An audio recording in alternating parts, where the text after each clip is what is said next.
Because like they say, one good story could change our careers. So here's the story from the book, Stories to Help Us Prospect, Sell, Network Marketing. And this is a famous story here, food for thought.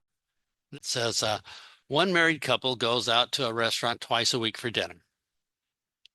They spend $300 a month on eating out. They get fat.